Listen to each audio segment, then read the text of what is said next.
Allez, attention, première mise en route pour la Lidl Trek dans 5, 4. Accélération du champion des États-Unis, Quinn Simmons. Quinn Simmons se porte en tête. Jasper Stuyven dans la roue. On va aller tranquillement chercher les 20 points du sprint intermédiaire qui sont décisifs évidemment dans la quête du maillot vert. Étape rabotée, vous l'avez compris, étape courte, nerveuse, tonique. Ça nous annonce évidemment énormément de suspense. Est-ce que l'échappée va aller s'imposer? Est-ce que l'équipe de Tadej Pogačar va contrôler pour lui permettre d'aller chercher une 5e victoire à titre personnel? On l'a vu un peu déçu de ne pas avoir réussi à aller chercher la victoire et s'imposer hier au sommet du col de la Loze. On sentait qu'il avait un petit affront à réparer. 1, 2, 3, 4. Pour l'instant, Abrahamsen, bien. On a le quartet. Et le 5e, Quinn Simmons, à mon avis, ça va être ça. Attention, est-ce qu'on va avoir le quintet dans l'ordre? Peut-être 4 Quinn Simmons. Milan qui s'emploie légèrement même, qui guette. Erreur entre 4 et 5. Mince. 4 Simmons, 5 Abrahamsen. Est-ce que ça va dégainer derrière? Bon, ça y est, on y est au pied. Voilà. Du col du Pré et forcément les grimpeurs sortent. Le natif d'Albertville, on partait de chez lui. Alex Baudin qui se dévoile. Avec Alexandre Delette dans la roue. Et Pablo Castrillo en 3e position et qui vient filtrer à l'avant du peloton. C'est l'inévitable Nils Politt. Timo Ehlens également, le train de la formation UAE. 12 km encore à parcourir dans ce col du Pré. Première ascension du jour. On va essayer de lancer Michael Storer pour Julien Alaphilippe, donc clairement dans un rôle d'équipier qui imprime un tempo très soutenu pour essayer de lancer son partenaire australien. Et Primož Roglič est là dans la roue, attention.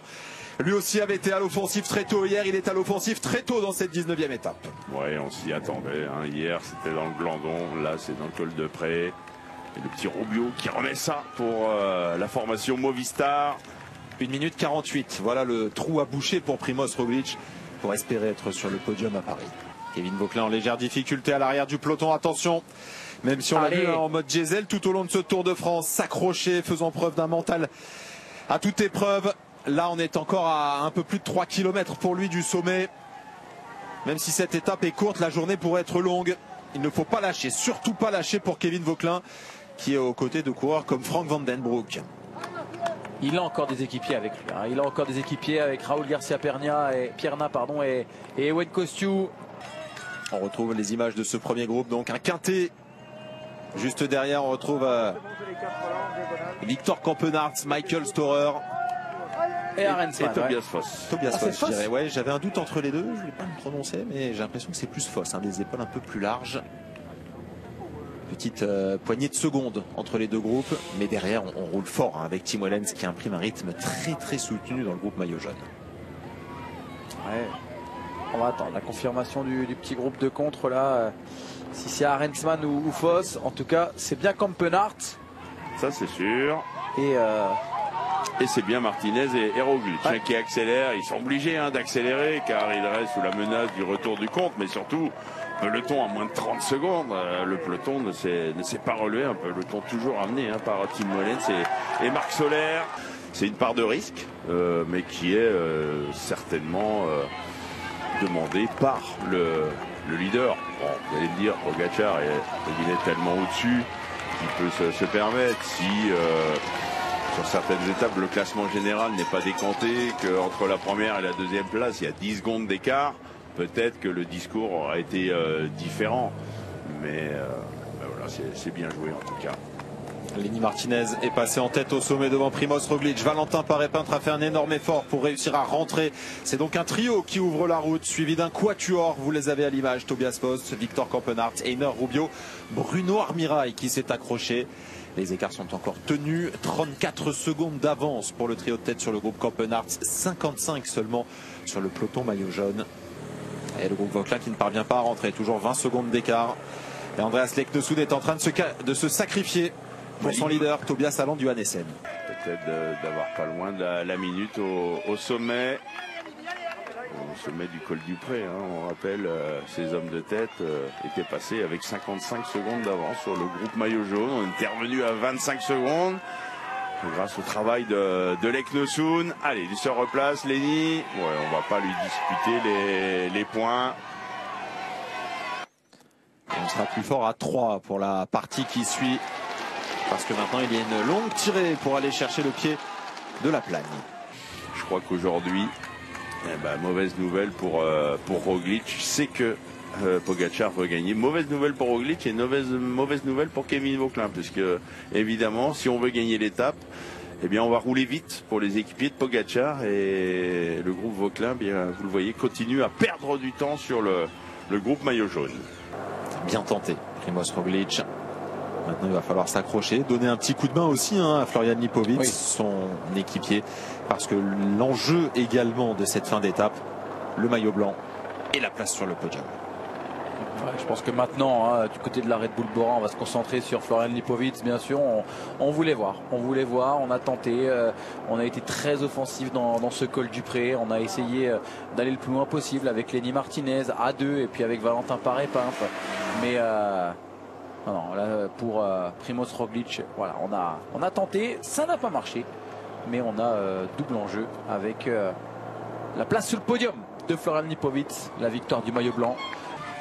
Ils sont bien représentés. On a un équipier également pour Oscar Onley, en la personne de Frank Van Den Broek. Alexander Vlasov s'est accroché. Primož Roglic pourra également donner un petit coup de main à Lipovic. Quelques coureurs Ineos avec Thymen Arensman, Tobias Foss. Ben Illy peut également compter sur l'appui de l'un de ses équipiers. Il me semble que c'est Harry Sweeney qui est avec lui. On s'est accroché également pour un coureur de la formation Movistar. C'est Gregor Mühlberger. Simon Yates autour de Jonas Vingegaard. Mais là, clairement, la formation UAE est en mission. On peut dire que Tim Wellens est dans la forme de sa vie quasiment. C'est un coureur qui a un long palmarès. Le coup du boomerang. Ah oui. Il n'aura pas servi beaucoup à Florian Lipovic. Le coup derrière la tête. Ce qui est tout bon pour Félix Gall, la possibilité pour l'Autrichien de gagner une place et de se retrouver dans le top 5 de ce Tour de France. Bon, on l'a vu pendant ce temps. Narvaez ne gagnera pas. Et on a vu l'attaque de Félix Gall, le contre de Arensman. On sait que quand on s'appelle Félix Gall, quand on s'appelle Arensman, on va pas attendre le dernier kilomètre. C'est qui ce petit maillot jaune qui se met debout là? Attaque de Pogačar. C'est un peu plus que venir chercher Arensman. C'est un contre de Tadej Pogačar. Jonas Vingegaard, maillot blanc à pois rouge, collé dans la roue. Il est dans la roue. Mais en tout cas, on est dans une situation complètement différente des jours passés où on voyait un Pogačar en situation défensive. Il décide de passer à l'attaque. On se souvient au Takam, lorsqu'il avait vraiment attaqué Pogačar, Vingegaard avait été rapidement distancé sur la première attaque. Là, il a répondu. Jonas Vingegaard. 15 secondes d'avance pour le trio de tête. Pogačar, Vingegaard, Arensman. Arensman va harceler ce duo-là. Une fois, deux fois. Est-ce que la troisième fois sera la bonne? Pogačar ne réagit pas. Vingegaard remonte au pédalier. En profite pour se ravitailler. Et Arensman creuse. Il ne peut pas évidemment mettre d'attaque violente. C'est un peu au bluff. Il se met de l'autre côté de la route en espérant qu'il y ait vraiment un gros marquage entre Vingegaard et Pogačar. Bien joué de la part de Arensman. Je sais moins fort. Mais avec un petit espoir de gagner. Il est le moins fort des trois, mais il est le plus fort du groupe de 30 qui s'est présenté en tête au pied de la plagne. Et c'est du coup Tadej Pogačar qui est obligé de mener un rythme suffisamment conséquent pour garder à une portée de fusil Thymen Arensman. 33 secondes, Tadej Pogačar avec dans la roue le top 10 de ce classement général du Tour de France 2025. Son dauphin Jonas Vingegaard, celui qui lorgne sur la 3e place. Oscar Onley, il est actuellement 4e. Juste derrière, on retrouve Lipovic, Gall, Johannesen, Illy. Manque à l'appel uniquement Kevin Vauquelin. Et Ben O'Connor aussi qui referme le top 10 et qui est quelque part entre le groupe maillot jaune et Kevin Vauquelin. Et attaque de Pogačar. La première à 14, la deuxième à 7 km. Onley qui a lâché Lipovic. Et là c'est intéressant. Le podium peut être en train de se dessiner. C'est maintenant. Moment crucial pour Florian Lipovic avec son maillot blanc. On rappelle 22 secondes. Est-ce qu'on va voir Oscar Onley directement accéléré? Non. Pour l'instant, il reste là. Je ne sais pas s'il a vu que Lipovic s'était lâché ou pas.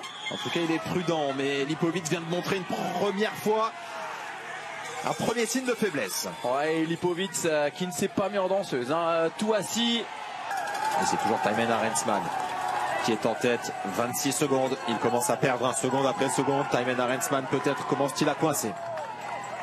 Qui sera le coureur le plus combatif du jour. Et on attend le match avec Jonas Vingegaard.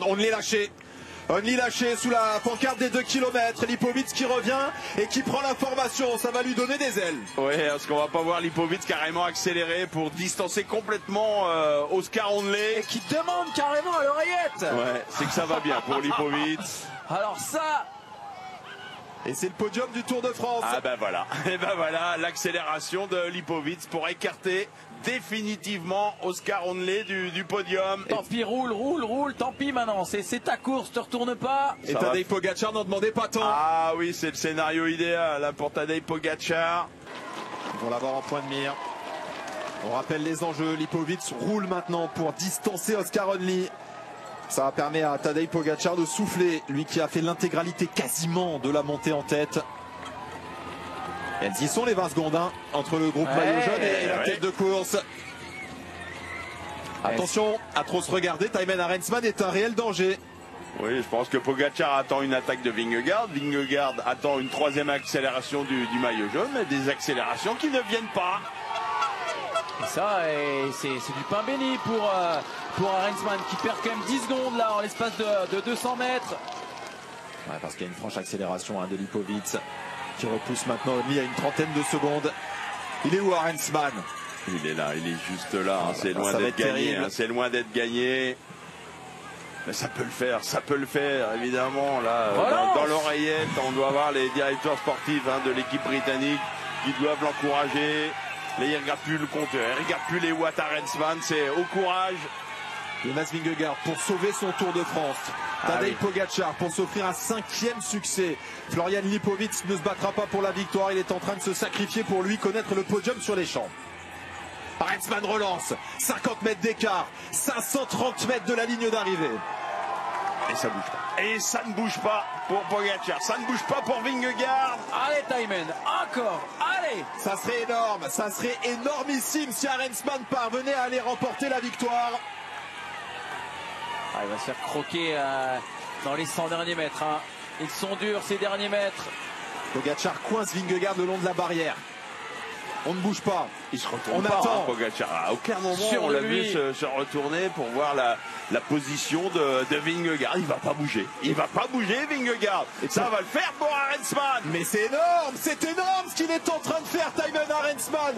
Il aura compté une trentaine de secondes d'avance tout au long de la montée. Et on continue de se regarder entre le maillot jaune et le maillot blanc à pois rouge. Et ça va permettre à Thymen Arensman peut-être d'aller l'emporter. Peut-être une accélération du maillot à pois, mais qui va être trop tardive. On va faire un beau cadeau. On a fait un cadeau dans les Pyrénées, ben on fera un cadeau à Arensman dans les Alpes, à moins qu'il y ait un retour. Ça va être trop tard. Qui dégaine, mais c'est trop tard. Thymen Arensman, il va tout droit à la 2e victoire. Il n'y croit pas ses yeux, mais c'est lui qui triomphe à la plagne. Et la 2e place pour Vingegaard. Pogacar n'aura pas bougé et vient terminer 3e. Il prend un bouchon sur la ligne d'arrivée. La 4e place pour Lipovic qui va s'offrir le podium sûrement à Paris. Oscar Onley aura été vaillant mais doit s'incliner face au maillot blanc. La souffrance, 3 semaines à lutter, à se battre, à se découvrir aussi à ce niveau-là de la compétition. Sur des montées longues, des cols qu'il découvrait pour la plupart du temps. Et c'est un Tour de France très complet réalisé par Kevin Vauquelin, qui en termine certes avec 6 minutes et 20 secondes de retard sur Thymen Arensman, mais qui sera dans le top 10 sur les Champs-Élysées. On découvre ce top 10 donc avec premier français Valentin Paré-Peintre qui vient terminer 9e. Arensman gagne peu mais gagne bien. 5e victoire depuis le début de sa carrière. Sa 2e sur les routes de ce Tour de France. Florence fait le classement général provisoire. Oui, bah ça faisait très longtemps, mais Jonas Vingegaard reprend du temps à Tadej Pogacar. Il grappille 2 petites secondes de bonification. Il est à 4,26. C'est la remontada. La remontada. Lipovic s'assure. On va parler au conditionnel, s'assurerait donc le podium et le maillot blanc parce qu'il a résisté à Onley et donc il a creusé, il avait 22 secondes, il a réussi à accroître cette avance. La bonne opération pour Gall et Johannessen. Johannessen gagne 2 places. Kevin Vauquelin reste 7e et Primoz Roglic donc rétrograde au 8e rang. Et Ben O'Connor et Ben Eli complètent ce top 10 qui devrait être celui sur les Champs-Élysées.